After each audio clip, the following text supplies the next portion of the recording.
Telugu YouTube ఛానల్లో మీ వ్యాపార ప్రకటనల కోసం 9154949554కి కాల్ చేయండి.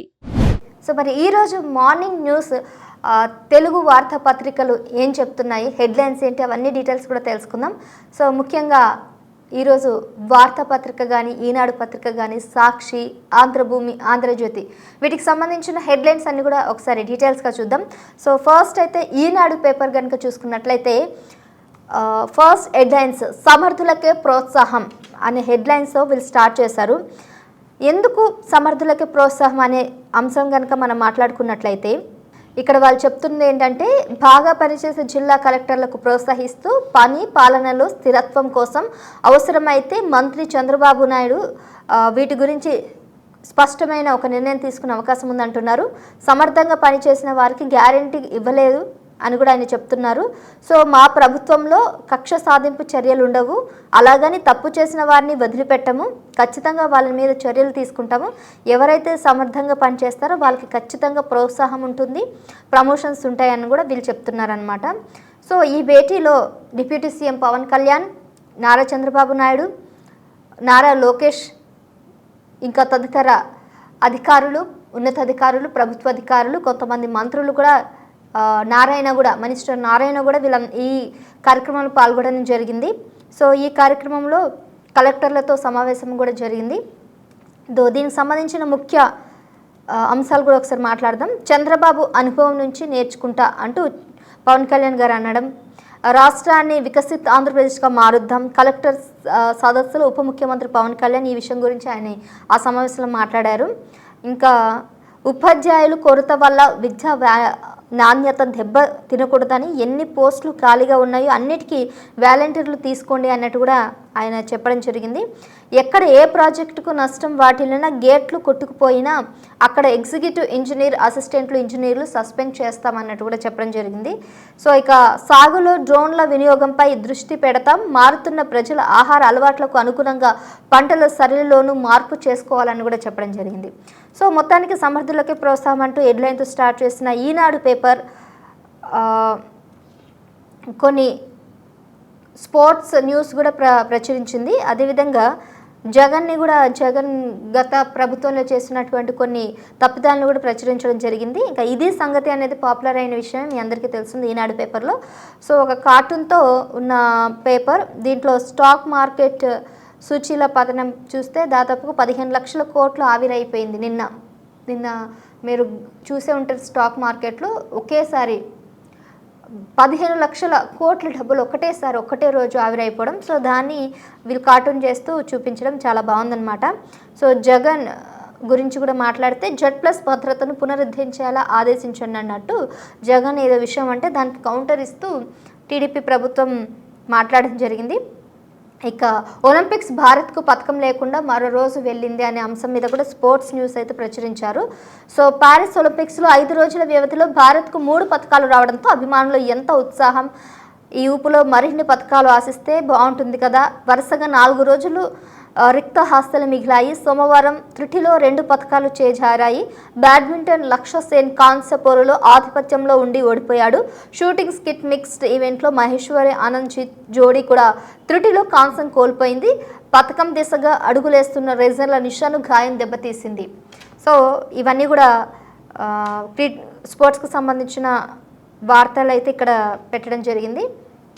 ఇంకా 15 లక్షల కోట్ల ఆవిరి సంపద కూడా హెడ్లైన్లో ఇవ్వడం జరిగింది. అదేవిధంగా కీలక దస్త్రాలు మాయమయ్యాయన్నట్టు పొన్నూరు తహసీల్దార్ కార్యాలయంలో కీలక ఫైల్స్ అన్ని కూడా మాయమైనని కూడా చెప్పడం జరిగింది. సో ఆ డీటెయిల్స్ ఒకసారి చూద్దాం. గుంటూరు జిల్లా పొన్నూరు తహసీల్దార్ కార్యాలయంలో కీలక దస్త్రాలు మాయమయ్యాయి. స్థానిక సుందరవల్లి రాజలక్ష్మి సమేత సాక్షి భావనారాయణ స్వామి దేవాలయానికి చెందిన సర్వే నంబర్ 221-1Bలో 25 ఎకరాల భూమి ఉంది. 1988 సంవత్సరంలో 25 ఎకరాల భూమిని అప్పటి తెదేపా ప్రభుత్వం నిరుపేదలకు కేటాయించింది, పట్టాలను పంపిణీ చేసింది. ఆ కాలనీకి మాజీ రెవెన్యూ శాఖ మంత్రి ధూళిపాల వీరయ్య చౌదరి పేరుతో నామకరణం చేశారు. కొంతమంది ఈ భూమిని సంధించి నకిలీ పట్టాలు సృష్టించి అవినీతి పాల్పడ్డారు అన్నట్టు కూడా చెప్పడం జరిగింది. సో డీటెయిల్స్ అన్నీ కూడా నెక్స్ట్ పేజ్లో ఇచ్చారు. సో ఓవరాల్గా చూస్తున్నట్లయితే ఈనాడులో చాలా ముఖ్యమైన అంశాలు అయితే మనం ఇలా తెలుసుకున్నాం. నెక్స్ట్ వార్తాపత్రిక ఏం ప్రచురించింది దాన్ని కూడా చూద్దాం. సో వార్తాపత్రిక గురించి మీకు బాగా తెలిసి ఉంటుంది. ఒకప్పుడు చాలా పాపులర్ వార్తాపత్రిక, ట్యాంక్ బండ్ దగ్గర ఉండేది ఆఫీస్. సో ఇప్పుడు ఆ ఆఫీస్ని కూడా మూసివేయడం జరిగింది. మరి ఈ ఆఫీస్ని వేరే చోట్ల తరలించారు. అప్పుడున్నంత ప్రాచుర్యత ఇప్పుడైతే లేదు. ఎందుకంటే డిజిటల్ మార్కెటింగ్ రావడం వల్ల వార్తాపత్రికలకి కొద్దిగా ఆదరణ తగ్గిందని చెప్పుకోవాలి. సో ముఖ్యాంశాలు చూద్దాం. ఇంతకీ ముఖ్యాంశాలలో ముఖ్యంగా వీళ్ళు చెప్పడం ఏంటంటే, బంగ్లాదేశ్ ప్రధాని రాజీనామా, దేశం వీడిన షేక్ హసీనా ఈవిడ గురించి ప్రచురించారు. సో సుప్రీంకోర్టులో కేజ్రీవాల్ ప్రభుత్వానికి ఎదురు దెబ్బ, ఇదొక విషయం. అదేవిధంగా విదేశీ పర్యటన పీజీ చేరుకున్న రాష్ట్రపతి ద్రౌపది ముర్ము. సో ఈ అంశాలను కూడా పేర్కొనడం జరిగింది. సో నెక్స్ట్ మరోసారి కవిత బెయిల్ పిటిషన్పై విచారణ వాయిదా వేశారు. రాష్ట్రంలో ఉప ఎన్నికలు ఖాయం అంటూ కేటీఆర్ చెప్పడం జరిగింది. ఇది ఒకసారి డీటెయిల్గా చూద్దాం. ఎందుకు ఉప ఎన్నికలు ఖాయం అంటున్నారు? పార్టీ మారిన ఎమ్మెల్యేలకు బుద్ధి చెప్తామని బీఆర్ఎస్ వర్కింగ్ ప్రెసిడెంట్ కేటీఆర్ హెచ్చరించారు. ఫిరాయింపులపై ఢిల్లీలో న్యాయ పోరాటం చేస్తామన్నారు. దాని గురించి ఖచ్చితంగా నేను నిర్ణయం తీసుకుంటానని కూడా చెప్పడం జరిగింది. ఇంకా వివరాలకు వెళ్తే, సుప్రీంకోర్టు తీర్పులతో పాటు న్యాయ కోవిదులు, రాజ్యాంగ నిపుణులు చెప్తున్న సలహాలు, సూచనల మేరకు న్యాయ పోరాటం కొనసాగిస్తామని కేటీఆర్ తెలిపారు. త్వరలోనే సుప్రీంకోర్టును ఆశ్రయిస్తామన్నారు. హైకోర్టు లేదా సుప్రీంకోర్టు ద్వారా ఖచ్చితంగా వాళ్ళ సమస్యలను పరిష్కరించుకోవడానికి ప్రయత్నం చేస్తామని చెప్పారు. ఒకవైపు జాతీయ స్థాయిలో పార్టీ ఫిరాయింపులపైన శుద్ధపూస ముచ్చట్లు చెప్తూ తెలంగాణ రాష్ట్రంలో రాజ్యాంగ స్ఫూర్తిని దెబ్బతీసేలా కాంగ్రెస్ పార్టీ ఫిరాయింపులు ప్రోత్సహిస్తుందని కేటీఆర్ మండిపడ్డారు. త్వరలోనే కోర్టుల సహాయంతో కాంగ్రెస్ సరైన గుణపాఠం చెప్తామన్నారు. రాజ్యాంగ నిపుణులు, న్యాయ కోవిధిలో జరిగిన సమావేశంలో పార్టీ సీనియర్ నాయకులు మాజీ మంత్రి హరీష్ రావు, జగదీష్ రెడ్డి, గంగుల కమలాకర్, రాజ్యసభ సభ్యులు వద్దిరాజు రవీంద్ర చంద్ర, మాజీ ఎంపీ, ప్రస్తుత ఎమ్మెల్యే కొత్త ప్రభాకర్ రెడ్డి పార్టీ నాయకులు పాల్గొన్నారన్నమాట. సో ఓవరాల్గా చూసుకున్నట్లయితే ఇక్కడ తెలంగాణ, ఆంధ్రప్రదేశ్ రెండు కూడా వీళ్ళు ప్రచురించారు. మరోవైపు నేడు కేజ్రీవాల్ బెయిల్ పిటిషన్పై కూడా తీర్పు రానుంది. దాని డీటెయిల్స్ కూడా ఇవ్వడం జరిగింది. కన్వర్ యాత్రలో విషాదం, 9 మంది భక్తులు మృతి చెందారు. కన్వర్ యాత్ర బీహార్లోని హజీపూర్లో కాపడి యాత్రలో ఘోర ప్రమాదం చోటు చేసుకుంది. ఆదివారం అర్ధరాత్రి హజీపూర్ సమీపంలో సుల్తాపూర్ వద్ద కన్వర్ యాత్రికులు ప్రయాణిస్తున్న టైంలో డీజే వాహనానికి హైటెన్షన్ రావడం వల్ల అక్కడ దాదాపుగా 9 మంది అక్కడికక్కడ చనిపోవడం జరిగింది. సో చాలా విషాద ఘటన ఇదైతే. ఇంకా భారీగా వరద నీరు తెచ్చుకున్న నాగార్జున సాగర్ 6 గేట్లు కూడా తెరవాలన్నట్టు కూడా వాళ్ళు ఆర్డర్ వేశారు. సో అదొక న్యూస్. ఇంకొకటి, ప్రజల భారీ మార్పు కోరుకుంటున్నారు, మార్పు తెస్తామంటూ డిప్యూటీ సీఎం కలెక్టర్లందరూ కూడా సహకరించాలన్నట్టు కలెక్టర్లకు సూచనలు ఇచ్చారు. ఇంతకుముందు ఈనాడు పేపర్లో వేసిన సమావేశం గురించి వీళ్ళు కూడా ప్రచురించారు. ఇంకా మూఢనమ్మకం యువతి ప్రాణాలు పోయేలా చేసింది. అసలు ఏంటి మూఢనమ్మకం అనేది కూడా ఒకసారి చూద్దాం. గత 2 రోజుల నుంచి కూడా వైరల్ అవుతుంది న్యూస్. దేశం రోజురోజుకి ఎంత అభివృద్ధి చెందుతున్నా కానీ ఎవరికి కూడా పట్టినట్టుంది. సరికొత్త టెక్నాలజీతో అభివృద్ధిలో దూసుకుపోతుంటే మారుమూల గ్రామాల్లో మాత్రం కొంతమంది ప్రజలు మూఢనమ్మకాలతో ప్రాణాలు తీసుకుంటున్నారు. తాజాగా ఆదిలాబాద్ జిల్లాలో మూఢనమ్మకం ఓ యువతి ప్రాణాలు పోయేలా చేసిందంట. ఏం చేసింది అంటే, ఆదిలాబాద్ జిల్లా గుడిహత్నూర్ మండల పరిధిలోని న్యూ సోమూర్పేట గ్రామంలో సిడం లక్ష్మి 26 సంవత్సరాలు నెలసరి అయింది. అయితే ఆదివాసీ ఆచారం ప్రకారం అమ్మాయికి నెలసరి వస్తే కుప్పీలో పడుకోబెట్టడం ఆనవాయితీగా వస్తుంది. ఈ క్రమంలోనే లక్ష్మి కూడా ఇంటి బయటకు కుప్పీలో పడుకుంది. అయితే నిద్రమత్తులో ఉన్న ఆమెను పాము కాటేసింది. నిద్రమత్తులో ఉన్న ఆమె పాము కాటును పట్టించుకోకపోవడంతో ఉదయం లేచి చూసేసరికి తీవ్రమైన నొప్పితో కాలు వాయడంతో తల్లిదండ్రులు హుటాహుటిన ఆసుపత్రికి తరలించారు. కానీ అప్పటికే ఒళ్ళంతా విషం పాకడంతో చికిత్స పొందుతూ ఆవిడ ప్రాణాలు పోగొట్టుకున్నారు. సో చాలా విషాదకరం అండి. ఈ విషయం నేను కూడా మాట్లాడాలి. కేవలం ఆదిలాబాద్ జిల్లా గుడిహత్నూర్ మండలంలోనే కాదు, చాలా గ్రామాల్లో, ఈవెన్ మా ఊర్లో కూడా ఇలాంటి పరిస్థితులు అయితే ఎదుర్కొన్నారు. అమ్మాయికి నెలసరి వస్తే కనుక ఖచ్చితంగా ఇంటి లోపలికైతే రానివ్వరు. ఇంటి బయటనే ఒక 3 రోజులు పడుకోబెడతా ఉంటారు. ఫుడ్ ఆమెకు కావాల్సిన సదుపాయాలన్నీ కూడా బయటనే ఇవ్వడం జరుగుతుంది. ఇంటి బయట నుంచి ఇవన్నీ చేస్తూ ఉంటారు. అయితే ఇప్పుడు సిటీలలో ఇంటి బయట ఉన్న పెద్ద నష్టం లేదు, కానీ ఊర్లలో జస్ట్ ఇమాజిన్, ఊర్లలో కనుక బయట ఉన్నట్లయితే ఇలాంటి ఘాతుకాలే మనం చూస్తాము. సో ఇంటి బయట అదంతా కూడా ఊళ్ళు కాబట్టి పొలాలు, చెట్లు, అడవులు ఇవన్నీ ఉంటాయి కాబట్టి పాములు, తేళ్ళు, కీటకాలు, క్రిమి కీటకాలు ఇవన్నీ కూడా తిరుగుతూ ఉంటాయి రెగ్యులర్గా. సో ఇలాంటి సందర్భాల్లో వాళ్ళు జాగ్రత్తగా వహించాలి, లేదంటే ఇలాంటి ప్రమాదానికి గురవుతారు. సో నేను ఒకప్పుడు ఇలాంటి సిచ్యువేషన్ అయితే ఫేస్ చేయడం జరిగింది. సేమ్ ఇప్పుడు మన నిజంగానే చూస్తున్న ఆ అమ్మాయి ప్రాణాలు కోల్పోవాల్సిన పరిస్థితి ఉంది. పాము కాటేయడం వల్ల నిద్రలో ఏం చేయకపోవడం వల్ల తెల్లారేసరికి ఆమె హాస్పిటల్కి తీసుకెళ్ళినా కూడా ఏం ప్రయోజనం లేదు. సో అలా చనిపోవడం అనేది చాలా బాధాకరం. సో ఇప్పటికైనా ప్రతి ఒక్కరు గ్రామాల్లో ఉన్న వాళ్ళైనా సిటీలో ఉన్న వాళ్ళైనా ఎవరైనా కాదు కొన్ని నియమాలు పాటించాలి, తప్పదు. బట్ అలా అని మరీ మూఢనమ్మకంగా ఇలా ఉండడం వల్ల ఇంత ఇలాంటి ప్రమాదాలు అయితే ఎదురైతాయని కూడా మీరు గ్రహించాలని నా మనవి. ఇంకా నెక్స్ట్ సూర్య పేపర్. సో మరి సూర్య పేపర్ వాళ్ళు ఏం చెప్పారు ఏంటనేది కూడా ఒకసారి చూద్దాం. ఇది కూడా బాగా ఫేమస్. సూర్య ఈ పేపర్ ఉంది, సూర్య న్యూస్ కూడా ఉంది. ఇంతకీ సూర్య న్యూస్ వాళ్ళు ఏం చెప్తున్నారు ఏంటి చూసుకున్నట్లయితే, సో ఫస్ట్ ఆంధ్రప్రదేశ్ అండ్ ఇంకొకటి ఈనాడు తెలంగాణ, ఈనాడు కానీ వార్త కానీ సాక్షి కానీ వాటెవర్ వాళ్ళు ఈనాడు ఆంధ్రప్రదేశ్ అదేవిధంగా తెలంగాణ రెండు కూడా వాళ్ళు ప్రచురిస్తారు. సో సూర్య పేపర్లో మెయిన్ హెడ్లైన్స్ చూసుకున్నట్లయితే, బంగ్లాలో సైనిక పాలన, కుప్పకూలిన ప్రజాస్వామ్య ప్రభుత్వం, కోట దెబ్బకు వణికిపోతున్న సర్కార్, దేశం విడిచి పారిపోయిన ప్రధాని షేక్ హసీనా, బంగ్లా నుంచి భారత్, ఇక్కడి నుండి లండన్కు తాత్కాలిక ప్రభుత్వం ఏర్పాటు చేస్తున్నట్లు ఆర్మీ ప్రకటన. సో బంగ్లాదేశ్ ఇప్పటికే చాలా క్రిటికల్ పొజిషన్లో ఉంది. మరి ఇలాంటి సమయంలో ఇదొక ఇన్సిడెంట్ అనేది ఇంకా దారుణం అని చెప్పాలి. బంగ్లాలో సైనిక పాలనే కొనసాగబోతుంది అన్నట్టు కూడా వాళ్ళు ప్రచురించడం జరిగింది. సో ఇంకా ఇక్కడ కూడా నష్టాల స్టాక్ మార్కెట్లు, సో వీళ్ళు ఇది కూడా ప్రచురించారు. అమెరికా మాధ్యమం భయాలతో కుప్పకూలిన మార్కెట్లు, 16 లక్షల కోట్ల సంపద ఆవిరి ఒక్కరోజే, సెన్సెక్స్ ఏకంగా 2.222 పాయింట్ల నష్టం, నిఫ్టీ 662 పాయింట్లతో 24,005 నష్టం. సో ఈ విధంగా మొత్తం స్టాక్ మార్కెట్స్ గురించి కూడా వీళ్ళు ప్రచురించారు. నెక్స్ట్ ఈజ్ ఆఫ్ డూయింగ్లో మొదటి స్థానంలో ఉండాలి. ఇది కూడా సేమ్ ఇందాక చంద్రబాబు నాయుడు గారు, డిప్యూటీ సీఎం వీళ్ళంతా కూడా అయినటువంటి సమావేశం. సో మనం ఆల్రెడీ ఈనాడులో ఆల్రెడీ చూసాం కాబట్టి సూర్యలో కూడా అదే ఇంచుమించు చేశారు. ఇంకా తెలంగాణలో కూడా బంగ్లాలో సైనిక పాలన ప్రచురించారు. నెక్స్ట్ తెలంగాణలో 4వ ఫ్యూచర్ సిటీ, అత్యధిక పెట్టుబడులు తీసుకురావడంలో భాగస్వాములు కావాలని పిలుపునిచ్చారు. న్యూజెర్సీలో జరిగిన ఎన్ఆర్ఐల ఆత్మీయ సమ్మేళనంలో తెలంగాణ సీఎం రేవంత్ రెడ్డి పాల్గొన్నారు.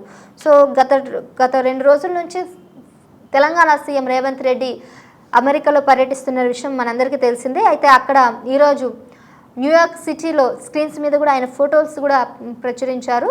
సో ఇదొక గొప్ప విషయం అని చెప్పాలి తెలంగాణ రాష్ట్రానికి. సో తెలంగాణలో ఆత్మీయ సమ్మేళనంలో సీఎం రేవంత్ రెడ్డి పర్యటించి మన తెలుగు జాతీయ గౌరవాన్ని అక్కడ చూపించే విధంగా ప్రయత్నాలు చేస్తూ ఉన్నారు. మరో న్యూస్ కూడా ప్రచురించారు. మధురైలో ఆగ్రో ఇండస్ట్రీస్ కేంద్రం, రింగ్ రోడ్ల నిర్మాణానికి ప్రణాళికలు, మధురైను పెద్దగా నగరంగా తయారు చేస్తాం, డిప్యూటీ సీఎం మల్లుభట్టి విక్రమార్క దీని గురించి చెప్పారు. ఇక వికారాబాద్ జిల్లాలో 185.92 కోట్లతో పలు అభివృద్ధి పనులు శంకుస్థాపన చేశారు. పాల్గొన్న స్పీకర్, మంత్రులు శ్రీనివాసరెడ్డి, వెంకటరెడ్డిలు పాల్గొన్నారు ఈ సమావేశానికి. ఇంకా ఆ డీటెయిల్స్ కూడా ఒకసారి చూసుకున్నట్లయితే, వికారాబాద్ జిల్లా రాష్ట్రంలో రెవెన్యూ, సమాచార, గృహ శాఖ మంత్రి పొంగులేటి శ్రీనివాసరెడ్డి, రోడ్లు, భవనాల శాఖ మంత్రి కోమటిరెడ్డి వెంకటరెడ్డి, అసెంబ్లీ స్పీకర్ ప్రసాద్ కుమార్తో కలిసి 185.92 కోట్ల రూపాయలతో పలు అభివృద్ధి పనులకు సోమవారం శంకుస్థాపన చేస్తున్నాము, ప్రారంభోత్సవాలు చేస్తామని చెప్పి ప్రకటించారు. వికారాబాద్ నియోజకవర్గంలో రాష్ట్ర శాసనసభ మంత్రి సభాపతి గడ్డం ప్రసాద్ కుమార్, రెవెన్యూ, గృహ శాఖ మంత్రి వీళ్ళంతా కూడా ఈ విషయం గురించి స్పష్టత ఇవ్వడం జరిగింది. సో ఇది నిజంగా గొప్ప విషయమే. వికారాబాద్కి అయితే చాలా గుడ్ న్యూస్ అని చెప్పాలి. సో నెక్స్ట్ భారత్ బంగ్లా మధ్య రైళ్లు, విమానాలు రద్దు. చూశారు కదా, అక్కడ చాలా ఇబ్బందికరమైన పరిస్థితులు ఉన్నాయి బంగ్లాలో కాబట్టి. సో అక్కడ నుంచి ఆవిడ పారిపోవడం ప్రధాని అక్కడ చాలా ఉద్రిక్త పరిస్థితులు ఎదుర్కొంటున్న సమయంలో భారత్కి బంగ్లాదేశ్కి మధ్య రైళ్లునే అయితే ఆపడం జరిగింది. రైళ్లు, విమానాలు రద్దు అయితే చేశారు. బంగ్లాదేశ్ అస్తిత్వ భారత్లోని పలు ప్రాంతాలపై ప్రభావం. ఇంకా పరిస్థితిని మోడీకి వివరించిన మంత్రి జయశంకర్, హసీనాకు ఆశ్రయం ఇవ్వడానికి భారత్ ససేమీరా ఒప్పుకుంటుందా ఒప్పుకోదా ఇదంతా కూడా చూడాలి.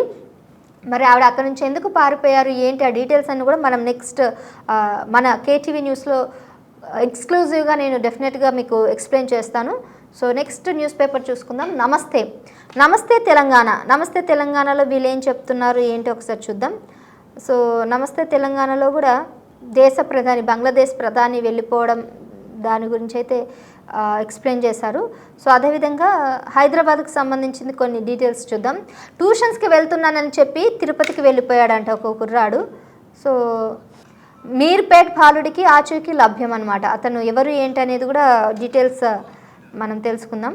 సో ఇక్కడ హైదరాబాద్లో మీర్పేట్ కార్పొరేషన్ పరిధిలో కనిపించకుండా పోయిన 8వ తరగతి విద్యార్థి ఆచూకీ లభించడం లేదు.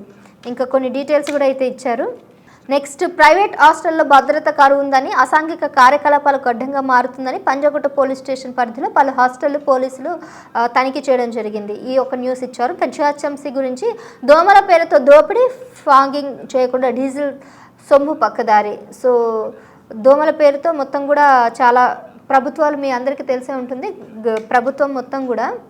సో ఇవన్నీ కూడా డీటెయిల్స్ ఇవ్వడం చూశారు. సో దోమల్ని పంపించడానికి ఫాగ్ని అయితే పంపిస్తుంటారు. ప్రతి ఏరియాకి ఒక మిషన్ని పంపించి మొత్తం పొగనంతా చేస్తూ ఇలా పంపిస్తుంటారు. సో వర్షాకాలం వచ్చింది కాబట్టి దోమలు ఎక్కువగా ఉంటాయి కాబట్టి ఫాగ్ని పంపించే పథంలో గవర్నమెంట్స్ 2 రాష్ట్రాల గవర్నమెంట్లు కూడా పంపిణీ చేస్తారు. మరి ఇది జిహెచ్ఎంసీ గురించి న్యూస్ అయితే వచ్చింది కాబట్టి ముఖ్యంగా తెలంగాణలో గ్రేటర్ హైదరాబాద్లో దోమల తరిమేయడానికి పంపినటువంటి పొగలో చాలా కుంభకోణమే జరిగిందంట. అక్కడికి కేటాయించిన డబ్బంతా కూడా అక్కడ ఉన్నటువంటి ఉన్నతాధికారులు కానీ ఎవరైతే ఉన్నారో సబార్డినేట్స్ వాళ్ళంతా కూడా ఆ డబ్బుని పక్కదారి మళ్లించారు. చేస్తున్నామని ఆ డబ్బు తీసుకొని కానీ ఇక్కడ కూడా ఏ ఏరియాలో కూడా పొగ పట్టించలేదని కూడా వార్త అయితే వచ్చింది. ఇది ఇప్పుడు ప్రభుత్వ ఉన్నతాధికారుల దగ్గరికి వెళ్ళింది. మరి వీటి మీద ఎటువంటి కఠిన చర్యలు తీసుకుంటారు ఏంటనేది చూడాలి. Next Andhrajyothi. So ABN news channel, అదేవిధంగా ఆంధ్రజ్యోతి కూడా చాలా మనకి పాపులర్ అయినటువంటిదే. సో మరి ఇక్కడ ఆంధ్రజ్యోతి ఎక్కువగా అఫ్కోర్స్ తెలుగుదేశం పార్టీకి కొద్దిగా ఫేవర్గా ఉంటుంది. బట్ ఆబ్వియస్లీ కొంత న్యూస్ కూడా అయితే పెట్టారు. మరి ఆ న్యూస్ ఏంటి అవి కూడా చూద్దాం. ఇక్కడ కూడా ప్రజలకు న్యాయం చేయాలి, కలెక్టర్లతో సమావేశమైనటువంటి చంద్రబాబు నాయుడు, పవన్ కళ్యాణ్ డీటెయిల్స్ అయితే ఇచ్చారు. మంత్రి నారాయణ ప్రెస్ మీట్ ఒకటైతే పెట్టడం జరిగింది. సో ఇంకా ఇరిగేషన్ పనుల్లో 200 కోట్ల కుంభకోణం జరిగింది. ఎమ్మెల్యే సోమిరెడ్డి అయితే చెప్పడం జరుగుతుంది. మరి గత ప్రభుత్వంలో అక్రమాలు బయటకు వస్తున్నాయని ఆయన చెప్తున్నారు. ఆ విషయాన్ని స్వయంగా చంద్రబాబు చెప్పారని చెప్పి కోటంరెడ్డి, ఈ సోమిరెడ్డి వీళ్ళంతా కూడా చెప్పడం జరిగింది. వాటి మీద చర్యలు తీసుకోవడానికి ఆస్కారం ఉందని కూడా అంటున్నారు. ఇంకా సోమశీల డ్యామ్ను కాపాడేందుకు ప్రభుత్వం ప్రయత్నిస్తుంది. ఈ న్యూస్ అయితే చెప్పారు. ఆర్టీసీ ఉద్యోగుల సమస్యలను త్వరలోనే పరిష్కరిస్తామని చెప్తున్నారు. ఇంకా వీళ్ళు ఏం చెప్తున్నారో కూడా చూద్దాం. ధర ఎగ్ బాగుతోంది. ఎగ్స్ యాక్చువల్గా శ్రావణ మాసం వచ్చింది కాబట్టి చికెన్ ధర తగ్గిన ఎగ్ అంటే గుడ్ల రేట్ అయితే పెరిగిందని కూడా తెలుస్తుంది. మరి గుడ్ల రేటు ఎందుకు పెరిగిందో ఏంటో తెలియదు. శ్రావణ మాసంలో నాన్ వెజ్ తినరు కాబట్టి గుడ్లు మరి బేబీ కొంతమంది ఎగ్టేరియన్స్ తింటారు అనుకుంటే దానివల్ల గుడ్ల రేట్ అయితే పెరగడం జరిగింది. సో ఇంకా వీళ్ళు ఏం ప్రచురించారంటే కుప్పం రెస్కోలో విజిలెన్స్ తనిఖీలు అనమాట. కుప్పంలో కొన్ని కార్యాలయాలకి ఉన్నత ఆఫీసులకి ఉన్నత అధికారుల దగ్గర అందరూ కూడా వెళ్ళి అక్కడ కొన్ని ప్రభుత్వ ఆఫీసులలో కూడా తనిఖీలు చేశారు. ఎటువంటి అక్రమాలు, అన్యాయాలు, ఎటువంటి లంచాలు తీసుకున్న ఎవరైనా కూడా పట్టుబడితే ఖచ్చితంగా వాటి మీద కఠిన చర్యలు తీసుకుంటామని అక్కడ విజిలెన్స్ అంతా కూడా వెళ్ళి అక్కడ తనిఖీలు అయితే మొదలుపెట్టారు. సో ఈ విధంగా ఏబిఎన్ న్యూస్ అయితే ఈ విధంగా ప్రచురించడం అయితే జరిగింది. సో ప్రకాశం డిస్ట్రిక్ట్లో కూడా కొన్ని విషయాలు అయితే చెప్పారు. సో జలజీవన్ మిషన్ పనితీరుపై పల్స్ సర్వే చేస్తున్నారు. వృద్ధురాలు హత్యాయత్నం ఎక్కడో జరిగింది దాని గురించి చెప్పారు. సో విజయనగరంలో కూడా కొన్ని 10న వెయిటింగ్ లిఫ్టింగ్ క్రీడాకారుల ఎంపిక జరగబోతుంది విజయనగరంలో. జూట్ మిల్లు సమస్యలను పరిష్కరించబోతున్నామని చెప్తున్నారు. సాగుపై కలెక్టర్ నివేదిక, ఎదురుచూపులు చూస్తున్నారు. ఆ విషయం గురించి రైతులు అనేది దాని మీద ప్రచురించారు. ఇక నెక్స్ట్ సాక్షి పేపర్ చూద్దాం. సాక్షిలో ఏం చెప్తున్నారు అనేది ముందుగా హెడ్లైన్స్. పక్కాగా బడుల శుభ్రత. సో బడుల గురించి చాలా కీలకంగా వీళ్ళు నిర్ణయం తీసుకునే అవకాశం అయితే ఉందని కూడా తెలుస్తూ ఉంది. సో మరి ఏంటిది కూడా డీటెయిల్స్ చూద్దాం.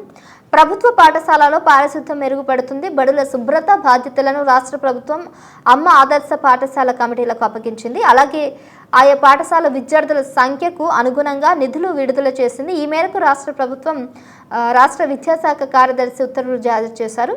జిల్లా వ్యాప్తంగా 721 ప్రభుత్వ పాఠశాలలు ఉన్నాయి. ఇందులో ప్రాథమిక పాఠశాలలు 561 ఉండగా ప్రాథమికోన్నత ప్రథమ పాఠశాలలు 100, ఉన్నత పాఠశాలలు 60 ఉన్నాయి. 2024-25 విద్యా సంవత్సరంలో జిల్లా వ్యాప్తంగా 1వ తరగతి నుంచి 10వ తరగతి వరకు 37,948 మంది విద్యార్థులు చదువుకుంటున్నారు. సో వీటన్నిటిని ఆదర్శ కమిటీ పాఠశాలలుగా వీళ్ళంతా ఆదర్శ కమిటీలకు అప్పగించి బాధ్యతలు స్వీకరించాలని, ఆదర్శ పాఠశాలగా తీర్చిదిద్దాలనేది వీళ్ళ ఆకాంక్ష. వాటి గురించి స్పష్టమైనటువంటి నిర్ణయం తీసుకునే అవకాశం ఉంది. నెక్స్ట్, అలజడి రేపిన పులి సంచారం. సో ఇది ఎక్కడ ఏంటి చూద్దాం. పెద్ద పులి పాదముద్రలు పరిశీలిస్తున్న అధికారులు. సో ఇదంతా కూడా మనకి ఏరియా ఎక్కడ అనేది కూడా ఎగ్జాక్ట్గా మెన్షన్ చేయలేదు. ఆసిఫాబాద్ రూరల్, సో తెలంగాణలోని. సో గోవింద్పూర్ సమీపంలోని పత్తి చేనులో పాదముద్రలు గుర్తించారు. బెబ్బులి జాడను నిర్ధారించిన అధికారులు అప్రమత్తంగా ఉండాలని సూచించారు. సో పులి అక్కడికి రావడం, అక్కడ పంటల మీదకి వెళ్ళడం, అక్కడ కొద్దిగా ధ్వంసమైనటువంటి ఆనవాళ్ళు గుర్తించినటువంటి అధికారులు ఖచ్చితంగా రైతులందరికీ కూడా హెచ్చరించారు జాగ్రత్తగా ఉండాలని. జిల్లాలో పులి సంచారం మరోసారి అలజడి రేపింది. జిల్లా కేంద్రానికి 2 కిలోమీటర్ల దూరంలో గోవిందపూర్ గ్రామ సమీపంలో సోమవారం పెద్ద పులి పాదముద్రలు గుర్తించారు. సాధారణంగా పెద్ద పులుల సంచారం కాగజ్నగర్ డివిజన్ పరిధిలోనే ఎక్కువగా ఉంటుంది. ఈ ప్రాంతంలో దట్టమైన అడవులు, తాగునీటి వనతి పాటు ఆహార లభ్యత, బెబ్బులు స్థిర నివాసం ఏర్పాటు చేసుకునేందుకు అనుకూలంగా ఉన్నాయి. అయితే ఆసిఫాబాద్ డివిజన్ పరిధిలో మాత్రం పెద్ద పులుల సంచారం అరుదుగా ఉంటుంది. గతంలో వాంకిడి మండలంలో ఒకరిపై దాడి చేసి చంపిన విషయం తెలిసిందే. ప్రస్తుతం ఆసిఫాబాద్ మండలంలోకి ప్రవేశించిన ఈ పెద్ద పులి కాగజ్నగర్ మండలం అంకుశపూర్ అటవీ ప్రాంతం నుంచి వాంకిడి మండలం మీదుగా ఆసిఫాబాద్ ప్రాంతంలో ప్రవేశించినట్లు అధికారులు తెలిపారు. సో పెద్ద పిల్లలు అన్నీ కూడా ఇప్పుడు అంటే వాళ్ళకు ఉండడానికి నివాసం ఉండట్లేదు కాబట్టి ఇప్పుడు జనవాసంలోకి రాబోతున్నారు. మరి జనంలో ఉన్న పులులు రావడం అనేది అది వాళ్ళ తప్పు కాదు, మన తప్పు అన్నమాట. మనం అడవులను సురక్షితంగా ఉంచుకున్నట్లయితే అవి వాటి ప్లేస్లో అక్కడే భద్రంగా జాగ్రత్తగా ఉండేవి. ఇప్పుడు వాటి ప్లేస్ని మనం ఆక్యుపై చేస్తున్నాం కాబట్టి వాటికి ఉండడానికి స్థలం లేక ఇలా జనాలు తిరిగే ప్లేసెస్కి రావడం, ఇలా మనల్ని ఇబ్బంది పెట్టడం అయితే జరుగుతుంది. ఇంకా సాక్షి పేపర్ ఎటువంటి విషయాలను ప్రచురించవచ్చు చూద్దాం. సమస్యల పరిష్కారానికి చర్యలు తీసుకుంటాం. అదనపు కలెక్టర్ దాసరి వేణు ప్రజావాణిలో అర్జీల స్వీకరణ. సో ఇదంతా కూడా తెలంగాణలో జరిగింది. సో ఎక్కడ ఏంటి అనేది ఒకసారి చూద్దాం. ఇది కూడా ఆసిఫాబాద్లో ప్రజావాణి కార్యక్రమంలో భాగంగా ప్రజలు అధికారుల దృష్టికి తీసుకొచ్చిన సమస్యల పరిష్కారానికి చర్యలు తీసుకుంటామని అదనపు కలెక్టర్ దాసరి వేణు అన్నారు. జిల్లా కేంద్రంలోని కలెక్టర్ సమావేశ మందిరంలో సోమవారం ప్రజావాణి నిర్వహించారన్నమాట. ఇంకా నెక్స్ట్, మొక్కలు నాటడం అందరి బాధ్యత అన్నట్టు కూడా చెప్పడం జరిగింది. అధికారులు చిన్నారులతో కలిసి మొక్క నాటుతున్న కలెక్టర్ వెంకటరెడ్డి ధోత్రే. సో ఇది కూడా తెలంగాణ జిల్లాలో అయితే జరిగింది. ఇంకా నెక్స్ట్, నూతన హెచ్ఎం మాకొద్దు అనేసి చెప్పడం జరుగుతుంది. మరి హెడ్ మాస్టర్స్ అందరినీ కూడా మార్చడం జరుగుతున్నట్టుంది స్కూల్లో. అందుకే కొత్త వాళ్ళని ఎవరినైతే తీసుకొస్తారో వాళ్ళు మాకొద్దు అన్నట్టు అక్కడ విద్యా సంస్థలో ఉన్నటువంటి సిబ్బంది ఎవరైతే ఉన్నారో వాళ్ళైతే వీటిని నిరాకరించారు. అభివృద్ధికి దూరంగా గుండాల ప్రకృతి ఒడిలో ఆహ్లాదకరమైన వాతావరణంలో ఉన్న గుండాలలో వసతులు కరువయ్యాయి. అభివృద్ధి లేక ప్రజలు ఇబ్బంది పడుతున్నారు. ఈ విషయాన్ని కూడా మెన్షన్ చేసింది. నెక్స్ట్, డిఆర్డీఓగా దత్తారావు బాధ్యతలు స్వీకరించారు. బావో దత్తారావు జిల్లా కేంద్రంగా కొత్త బాధ్యతలను అయితే స్వీకరించడం జరిగింది. సో ఇవండి ఇప్పటివరకు చూస్తున్నటువంటి హెడ్లైన్స్. అన్ని న్యూస్ పేపర్లు ఈనాడు, సాక్షి, వార్త, ఆంధ్రజ్యోతి, నమస్తే తెలంగాణ, సూర్య, ఇవన్నీ పేపర్లో మనం చూసినాం. ఇవన్నీ కూడా ముఖ్యమైనటువంటి హెడ్లైన్స్. సో రెగ్యులర్గా అయితే ఈ డీటెయిల్స్ అన్నీ కూడా మేము అన్ని వార్తాపత్రాలు ఉన్నటువంటి ముఖ్యాంశాలు, ప్రధానాంశాలు అన్నీ కూడా చెప్పడం జరుగుతూ ఉంటుంది. ప్రత్యేకంగా కేటీవీ తెలుగులో దీనికి సంబంధించిన ఎక్స్క్లూజివ్ న్యూస్ను కూడా డెఫినెట్గా అయితే మేము ఈ ఛానల్లో అయితే టెలికాస్ట్ చేస్తాం. సో చూస్తూనే ఉండండి కేటీవీ తెలుగు. నమస్తే, నేను సహస్ర. Please subscribe to KTV Telugu. KTV Telugu. KTV Telugu channel. Thank you.